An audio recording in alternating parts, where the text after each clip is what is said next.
Next time you buy a coffee, watch what actually happens. You tap a piece of plastic against a terminal, it beeps, and you walk away. No gold, no silver, no paper changes hands. The physical reality of the transaction completely disappears.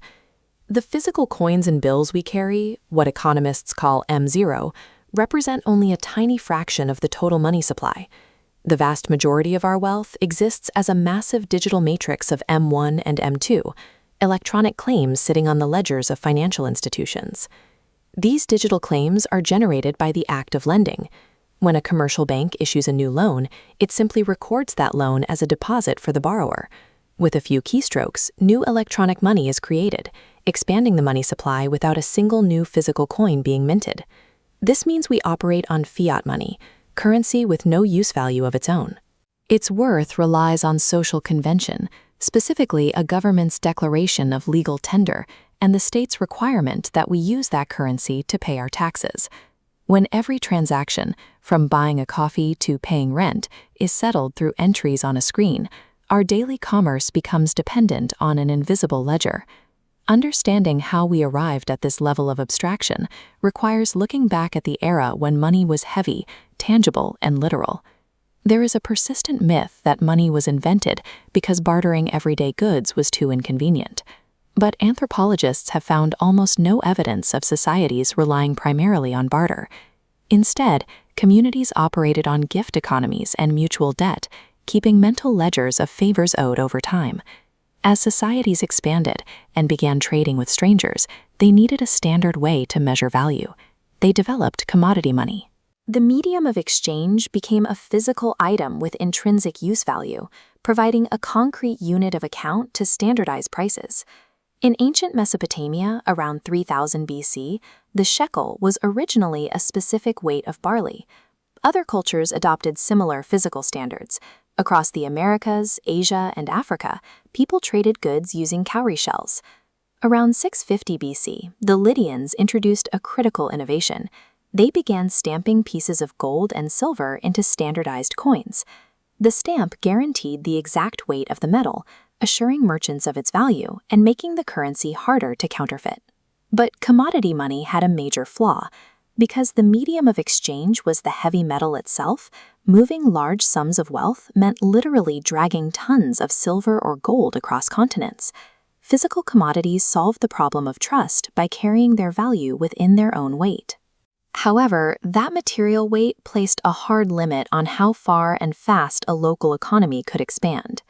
The solution began in China during the Song dynasty and appeared later in 17th century Europe. Merchants who needed to move large amounts of credit realized it was more efficient to leave their heavy coins in a secure vault and trade the paper deposit receipts instead.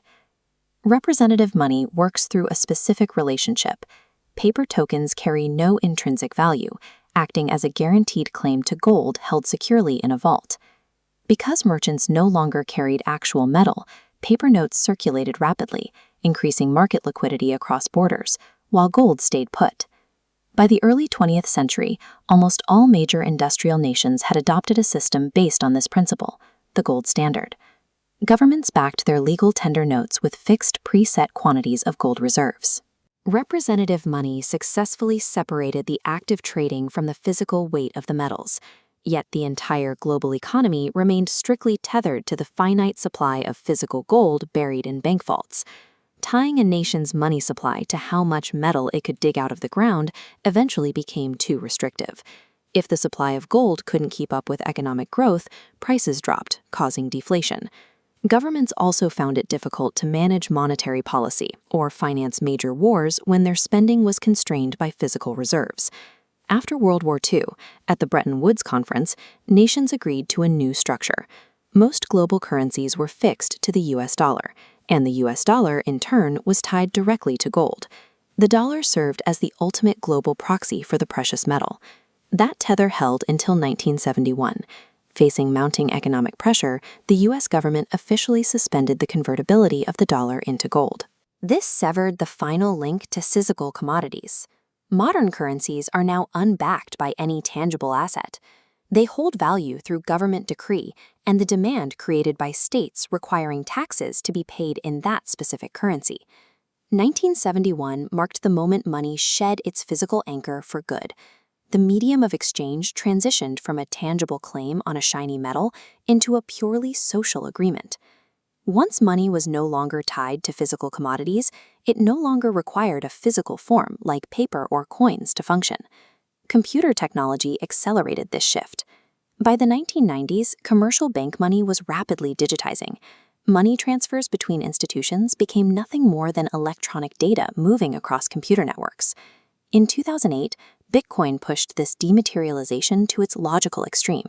It introduced a decentralized, borderless currency that requires no central bank, no government, and no trusted third party to operate. Instead of a centralized ledger, cryptocurrencies operate on open-source software. A distributed network of individual computers, or nodes, runs the system to enforce the rules and verify transactions. We have moved from a reliance on the physical weight of grain and silver to a reliance on the integrity of mathematical code. The history of money is a record of trust, moving from the material to the digital.